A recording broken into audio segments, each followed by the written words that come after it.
آیا ادعای مطرح شده توسط تجربه‌گری که شهادت دکتر رئیسی رو در تجربه خودشون دیده بودن دروغ بود؟ اصلا چرا این ویدیو پاک شد؟ اصلا تجاربی که در رابطه با آینده میان و پیشگویی یا پیشبینی میکنن دروغن، حقیقت ندارن؟ چرا تجربه‌گرا این همه با همدیگه متفاوته؟ چرا هر کدوم از اون دنیا یه چیز متفاوتی رو میان ارائه میدن؟ توی این ویدیو سعی میکنم به هر ستای این سوالها پاسخ بدم. امسال برای اولین بار من تونستم به پیاده روی اربعین برم. قبل از اینکه مسافرت رو بخوام شروع کنم، یه عزیزی با من تماس گرفت، اسم خانم امینی. ایشون ساکن یکی از کشورهای اروپایی بودن که به هیچ عنوان دوست نداشتن اسم اون کشور رو ما بیاریم. حالا دلایلش با خودشونه، من زیاد هم پیگیرش نشدم که چرا ایشون دوست نداشتن. گفتن در حال حاضر من ایروان هستم، ارمنستان هستم و دورا برگردم، ولی برم اون کشوری که دارم زندگی میکنم. آیا شما دوست دارید در رابطه با تجاربی که من داشتم بیایید و این موارد رو ضبط کنید؟ من خواهم پشت تلفن شروع کردم ازشون پرسیدن که چه اتفاقی براشون افتاده و ایشون گرفتن کامل و شسته و رفته توضیح دادن هر آنچه که براشون اتفاق افتاده بود. در رابطه با روزی صحبت کردن که اون روز 20 سپتامبر یا فکر کنم 30 شهریور ما میشه و من خیلی دوست داشتم قبل از اینکه مشرف بشم برای پیاده روی اربعین اول برم ایروان ارمنستان و ایشون رو ببینم و به صورت تصویری مایی رو ضبط کنیم که ایشون باز ممانعت کردن، گفتن که خب دوست ندارم این اتفاق بیفته، چون توی تجربه اتفاقاتی میفته که دوست ندارم چهرم مشخص بشه. و این 20 سپتامبر یا همون 30 شهریور خب برای من خیلی حائز اهمیت و کلیدی بودش، چون بر اساس تجربه آقا رضا میرزاده که چند ماه پیش ما باشون صحبت کرده بودیم، ایشون در رابطه با یک ماه گرفته یا خورشید گرفته، این دقیقا یادم نمیاد، که توی شهریور ما اتفاق میفته صحبت کرده بودن که مصادف میشد با همون 20 سپتامبر. ببخشید من خیلی حالم بد، تب دارم شدید، این عرقی هم که دارم میکنم به همین خاطره، یعنی واقعا به زور قرص و آمپول و اینا اومدم اینجا نشستم و دوست داشتم که این ویدیو رو امروز بگیرم. اگر صدامم گرفته منو ببخشید. و ایشون ممانعت کردن. خب ما گفتیم مشکل نداره، ما میایم صوتی ضبطش میکنیم به صورت آنلاین یا همون ما داخل گوگل میت انجام میدیم مصاحبه ها رو. و ایشون هم پذیرفتن و مصاحبه انجام شد تا اینکه ما رفتیم کربلا و برگشتیم و گرفته اصلا ویدیو همه خوششون اومده و چیزی بودی که همه باش ارتباط برقرار کردن. تجاربی که تجربه گر خیلی خوب بیانش میکنه معمولاً 50% به خاطر اینه که مردم بیشتر باهاش ارتباط برقرار میکنن و اون ویدیو بیشتر به اصطلاح وایرال میشه و بازدید میگیره. تا اینکه ما برگشتم یه خانمی با من تماس گرفت به اسم خانم قنواتی، گفتش که من هم تجربه داشتم. کی؟ همین 19 شهریور. کی بود؟ 19 مرداد. کی بودش این تاریخ؟ 25 یا 26 مرداد بود که با من تماس گرفت.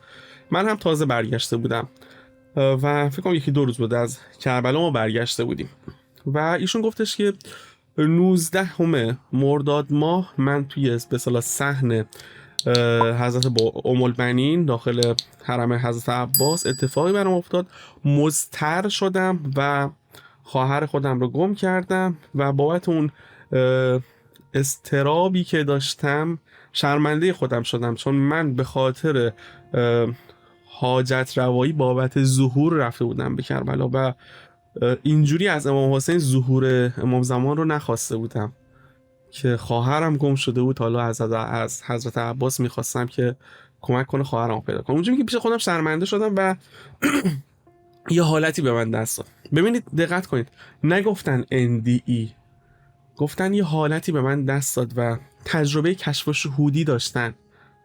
این خیلی مهمه، خانم قنواتی تجربه کشف الشهودی داشتن. ایشون اول تجربهشون یک تجربه NDE داشتن که مربوط میشد به سال 1393 و تجربه کشف الشهودیشون مربوط میشد به همون 19 مرداد ماه. تجربه کشف الشهودی با تجربه NDE متفاوتن، فرق میکنن، شبیه به هم هستن ولی فرق میکنن. توی NDE فکت ها بیشتر حالت دنیوی پیدا میکنه، یعنی طرف میره میگه که من پدر بزرگمو دیدم اونجا، معمولا پدر بزرگ در این دنیا حضور نداشته که تونست تو اون سمت ببینتش. و اول بگم قاطبه تجارب به این صورت، غالب تجارب به این صورت، هستن مواردی که در این دنیا حضور داشتن، در اون سمت هم به اصطلاح اون صورت ملکوتیشون رو در اون سمت تجربه‌گر میدیده. ولی خب تجربه ایشون متفاوت بودش، با همه این اوصاف تجربهش متفاوت بودش. چه بودش؟ تجربه کشف الشهودی بودش. توی تجربه کشف الشهودی خودشون اومدن گفتن که من چند تا مورد رو گفتن، از آیت الله خامنه‌ای گفتن، از شهید نصرالله گفتن، سید حسن نصرالله و شهید رئیسی گفتن که این نکته مهمش این بود. گفتن شهید رئیسی رو من دیدم که زنده شدن، به شکل یک جوون دیدمشون که اونجا دارن خدمت میکنن. خب ببینید توی تجربه کشف الشهودی اتفاقاتی که تجربه گر میبینه و میشنوه و دریافت میکنه، و اطلاعاتی که دریافت میکنه یا حالت ملکوت و حقیقت ملکوتی رو دریافت میکنه. یا حالا به این معنا میگم نیستش که 100% اون اتفاقی که ایشون گفتن حالت دنیوی پیدا کرده باشه. خب ما بارها دیدیم تجربه گر میگه که من رفتم کربلا، رفتم بین الحرمین، ولی اون بین الحرمینی که من اونجا دیدم با این بین الحرمین متفاوت بوده. اون روضه منوره امام رضا که من اونجا دیدم با این روضه منوره متفاوت بوده. اصلا اساتید این حوزه، اساتید شیعه رو دارن بررسی میکنن براتون، میگن که بابا تمام اتفاقات این دنیا یک صورت ملکوتی هم داره، حتی مکانها. صورت ملکوتی ببینید این دنیا بهش میگن ناسوت، و بعد کلا 4 تا عالم ما داریم. اولیش ناسوته و 3 تای دیگه هم هستش که من بهتون پیشنهاد میکنم حتما این عوالم 4گانی که من قبلا ویدیوشو ضبط کردم برید ببینید، توش کاملا توضیح میدم در رابطه با این صورت ملکوتی. هم اونجا من کاملا توضیح دادم، خب الان توضیحش بدم دوباره خودش یه ویدیویی میشه. و پس این میتونه مثل خواب، من خودم بارها خواب مادرم رو دیدم، یعنی مادرم زنده است. خواب دیدم که مادرم زنده بوده، اومده با من زندگی که مادرم سال 93 فوت شده. صورت ملکوتی مادر خودم رو دیدم. امکانش هست اون مادر من نبوده باشه؟ بله، امکانش هست اصلا اون کسی که من داخل خوابم دیدم مادر من نبوده باشه. حالات مختلفی وجود داره دیگه. ولی خانم قنواتی داشته دروغ میگفته؟ نه، دروغ نمیگفته. ایشون تمام آن چیزی که مشاهده کردن رو برای ما عنوانش کردن، و اینکه این همه حجم بهشون وارد شده نظرم درست نبودش، اخلاقی نبودش. من دنبال این کلمه بودم، اخلاقی نبودش. خب ببخشید یه ذره دارم پراکنده صحبت میکنم چون هیچ متنی ننوشتم، هر آن چیزی که هستشو دارم دلی عنوان میکنم. در رابطه با این موضوع که شهدا هیچ دخل و تصرفی داخل زندگی ما نمیتونن داشته باشن، کی گفته اینو؟ چرا فکر میکنید شهدا نمیتونن هیچ دخل و تصرفی داشته باشن؟ بارها اتفاقاتی افتاده که هیچ کسیش توضیحی براش نداشته، همه انگشت به دهن موندن. ما کی هستیم که میگیم که نه شهدا نمیتونن زنده باشن؟ و قرآنش میاد میگه که شهدا زنده تر از اون چیزی که شما فکرشو بکنید. حضرت محمد سرشو کرد داخل اون چاه، با شهدای احد، جنگ احد شروع کرد صحبت کردن. بقیه بهش رسیدن گفتن که چیکار داری میکنی؟ گفت اونا از شما زنده تر هستن. خب میخوای این حرف رو میخوای زیر سوال ببرید؟ الان من میخوام پشت این فکت قایم بشم؟ نه. آیا مدرکی دارم در رابطه باش؟ آره دارم. شهیدی نبودش که اومد برگه امتحانی دخترش رو امضا کرد و رفت. یه سرچ ساده کنید داخل گوگل، پاز کنید این ویدیو رو، برید داخل گوگل سرچ کنید شهیدی که پای ورقه دختر خودش رو امضا کرد. اون ورقه امتحانی بودش، قدیم بعد امضا می‌کردن پدر مادرها، برگه امتحانی می‌بردیم به مدرسه میدادیم که آره مثلا این نمره به سمع و نظر پدر مادر ما رسیدش. فقط کافیه سرچ کنید ماجراشو. یا اون شهیدی که دستمال بس به پای پدرشون درد می‌کردن، شهید شده بود بنده خدا، ولی پای پدر خودش رو دستمال پیچ کرد و پای پدرش خوب شد. اینم سرچ کنید، اینم پاوز بزنید حتما برید سرچ کنید. خب چه جوابی الان دارید برای این؟ واقعا چه جواب میتونید داشته باشید؟ نمیدونم، من خودم هیچ جوابی براش ندارم و ثابت هم شده این بارها و بارها به افراد مختلف. همین دوتا پرونده‌ای که من بهتون گفتم صادق و بارها ثابت شده. خب میرسیم به اینجا که آقا میگن که تو راستی آزمایی نمی‌کنی. آقا کی گفته من راستی آزمایی نمی‌کنم؟ ما زمانی که با تجربه تماس میگیریم یا تجربه تماس میگیره بر ما شروع کنه تعریف کردن. خب برای ما هم اینقدر شعور قائل بشید که با میشینیم گوش میدیم، به هر حال یه تجربه‌ای هم الان کسب کردیم توی این 2 سالی که داریم فعالیت میکنیم، نه تقریبا 2 سال، و زمانی که در تجربه تعریف میکنه توضیح میده برای ما ثابت میشه که این تجربه صادقه یا کذبه. ما فاکتورهای خودمون داریم دیگه. حالا اون 80 تا فاکتور رو من قطعا نمیرسم اون 80 تا فاکتور صحت سنجی رو بیام و اعمال کنم. 70 تاست، 10 تا هم دکتر موزون اومدن اضافه کردن. خب من به چند تاش دسترسی دارم، من به چند تای این فاکتورها دسترسی دارم. بالای 5 تا بشه برای خودم صحتش غیر قابل رده و قطعا اون تجربه صادقه. بعضی میگن که بیا بگو. خب چرا باید بگم؟ چرا باید عنوانش کنم؟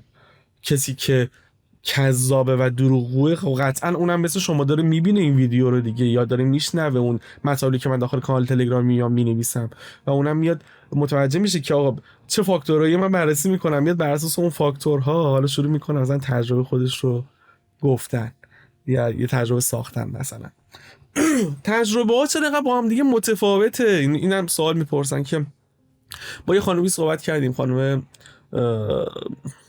هاشمی که دکتر داروساز هم هستن، ساکن نروژ هستن، 30 سال ایران زندگی نمیکنن، خیلی سخت فارسی صحبت میکنن چون اونجا کسی نیست باش فارسی صحبت کنن. 3-4 تا دوست دارن از قدیم که یه جامعه‌ای رو اونجا با هم دیگه تشکیل دادن و دور بودن از ایران. به گفته خودشون اسلام رو هم به صورت پدر مادری بهشون رسیده و اونطوری که من و شما معتقد هستیم ایشون معتقد نیستن. دقت کنید تو نروژ دارن زندگی میکنن و با اون فرهنگ. ایشون اومدن در رابطه با تجربه‌ای که داشتن صحبت کردن و گفتن که از لفظ خدایان استفاده کردن. خب توی اون فرهنگ خدایان استفاده میشه.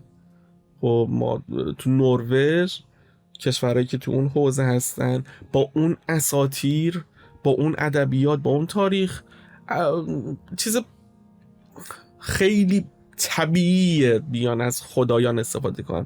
خب چی دیده بوده بنده خود به احتمال زیاد اون فرشته هایی رو که دیده بوده، اون دریافتی که از اون فرشتگان داشته و اون قدرت، اون زیبایی که ازشون دیده بوده، اومده بر من و شما داره شروع میکنه توضیح دادن و کلمه خدایان میاد به ذهنش و اون رو ادا میکنه. و حالا آیا درست خدایان ما داریم؟ نه، خدای ما که من که میدونم خدای ما واحده و ما یکتا پرستیم و الله رو میپرستیم و الله هستش که به همه چیز آگاهه و قادر مطلق و تواناست. خب اون بنده خدا داره با ادبیات خودشون داره میگه. 36 سال نه، طرف 2 سال میره ترکیه برمیگرده، لهجهش تغییر میکنه دیگه، با تاریخ شمسی با من صحبت نمیکنه، با تاریخ میلادی با من صحبت میکنه.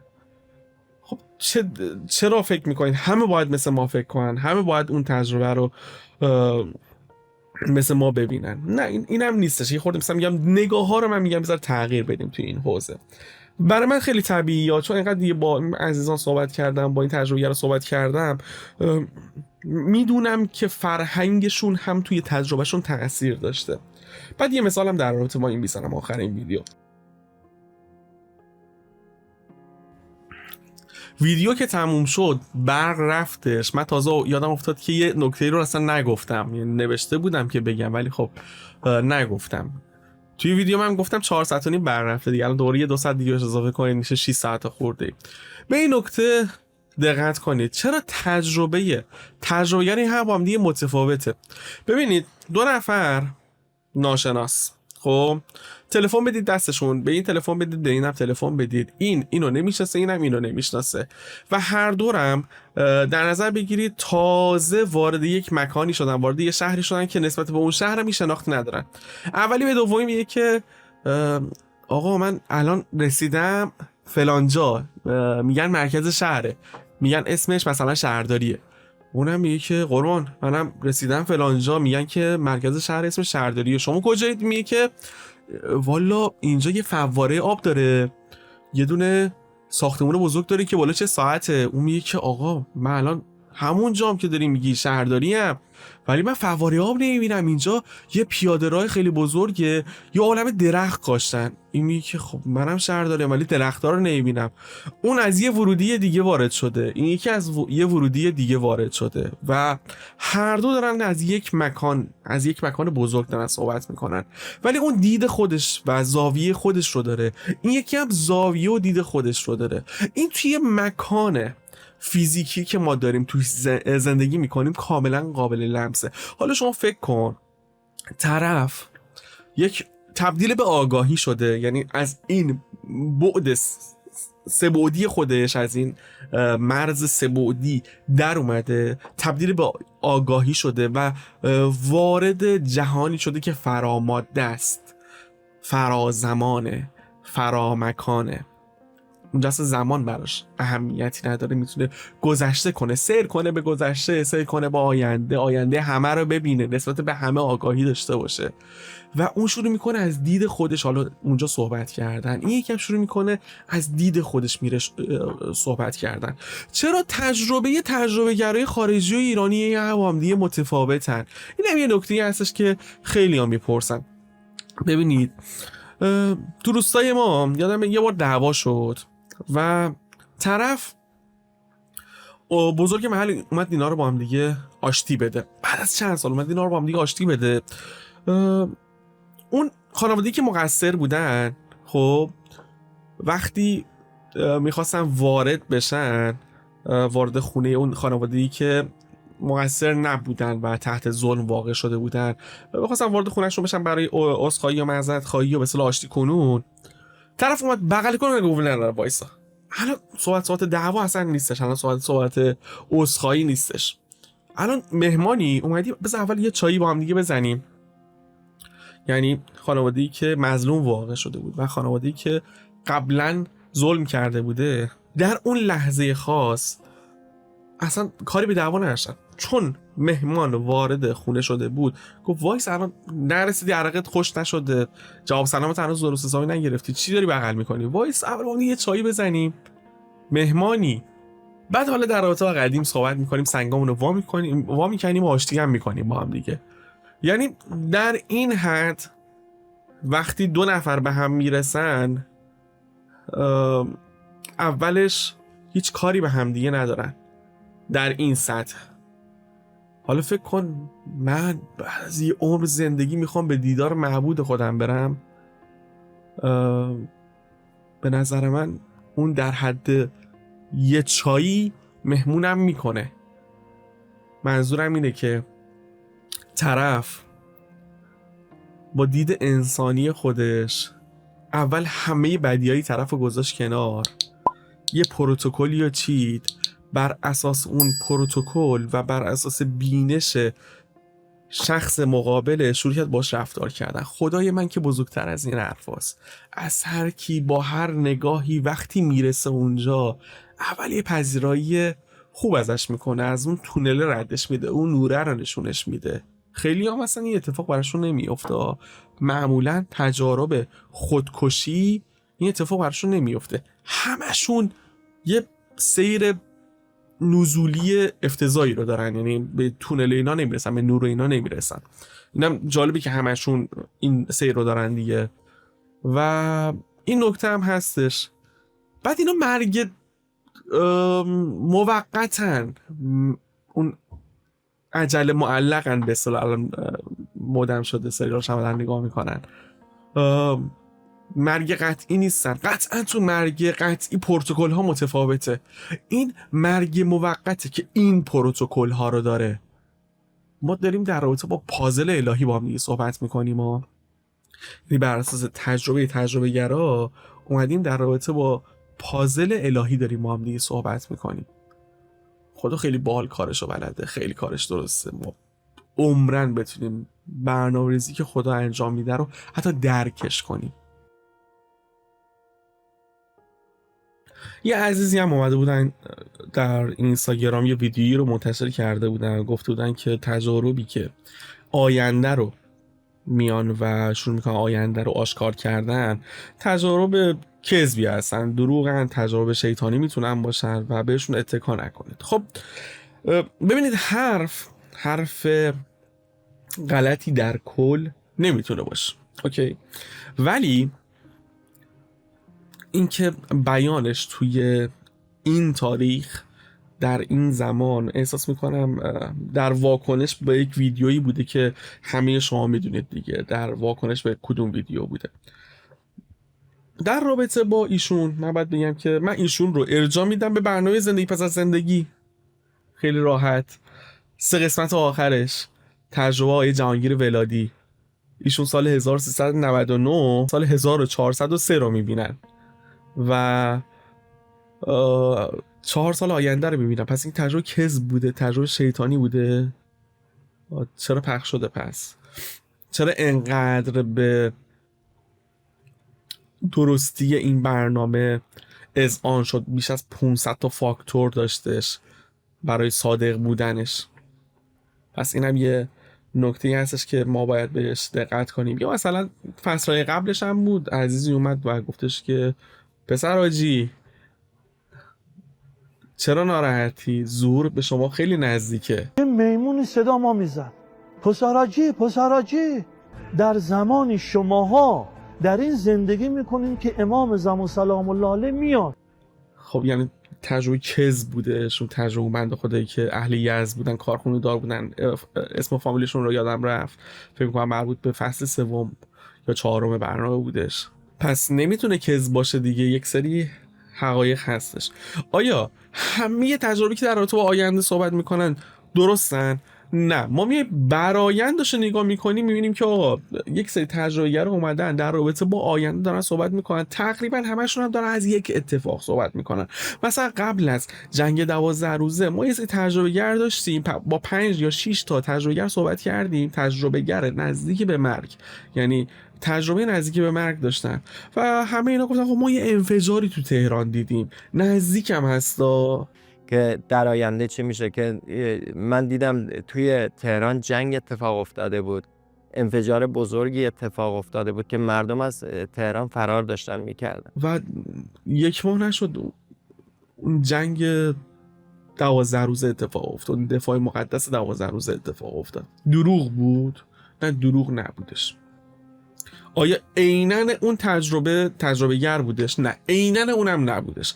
برآیند چند تا تجربه ولی به ما ثابت کرد که اون جنگ قراره اتفاق بیفته و اینم یه موردی بود که حتما باید بهش میپرداختیم. چرا تجربه خانم قنواتی پاک شد؟ خب دلایلش خیلی زیاده. تجربهشون دروغ نبود، به خاطر دروغ بودن تجربهشون من پاک نکردم.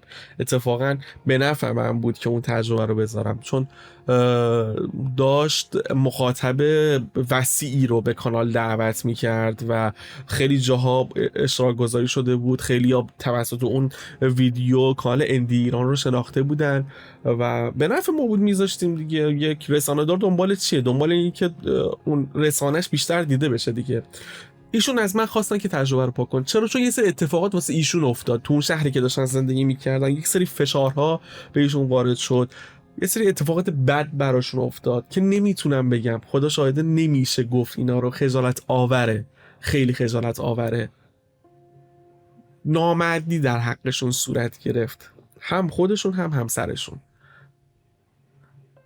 اذیت شدن توی اون 3-4 روز، خیلی اذیت شدن و 2 بار از من خواستن. یه بار از من خواستم، من گفتم که خانم قنواتی 2 فرد دیگه ما اتفاق واسمون بیفته، مرگ برامون اتفاق بیفته، بریم سمت دیگه، بعد از من بپرسن که چرا پاک کردی، شما میای پاسخش رو بدی. بار اول قانع شد، ولی بار دوم من پیام داد و دوباره گفت خواهش میکنم پاک کن. من تماس گرفتم و اون حال نزارشون رو که دیدم مصمم شدم که حتما باید تجربه پاک بشه، چون امکانش هست اتفاقات بدی براشون بیفته. مجبور شدم پاکش کنم، اگه پاک نمیکنم حق و ناسی بود که گردن من بودش. پس این رو به من ببخشایید که این تجربه پاک شد.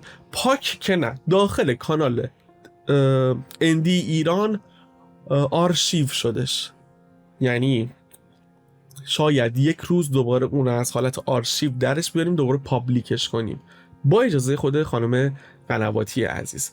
اکثرا هم دیدن توی کانال های تلگرامی و کانال های ایتا و اینا که زیاد پخش شده، یعنی کسی که دست به سرچش خوب باشه میره پیداش میکنه. و نکته دیگری نیستش. سوالی حتما داشتید بنویسید، بپرسید زیر این ویدیو. ببخشید اگه خوب نتونستم ارائه خوبی داشته باشم، واقعا حالم افتضاحه. امروزم 400 خورده برق نبودش، آب نداشتیم و این ویروسی هم که جدید اومده، سعی کنید مواظب خودتون باشین، ویروس خوبی اصلا نیستش، یه دوره بیماری خوبی رو نمیگذرونید و سرماخوردگی کلاسیک نیستش، به اصطلاح خیلی اذیت میکنه. مراقب خودتون و خصوصا بچهای خودتون باشید. لایک و کامنت یادتون نره، سابسکرایب هم که بکنید، اون زنگوله رو هم بزنید، اون باعث میشه که این کانال بیشتر پیشنهاد داده بشه. این 2 تا ویدیو رو که اینجا براتون میذارم ببینید تا انتشار یه ویدیو دیگه. خدا نگهدار.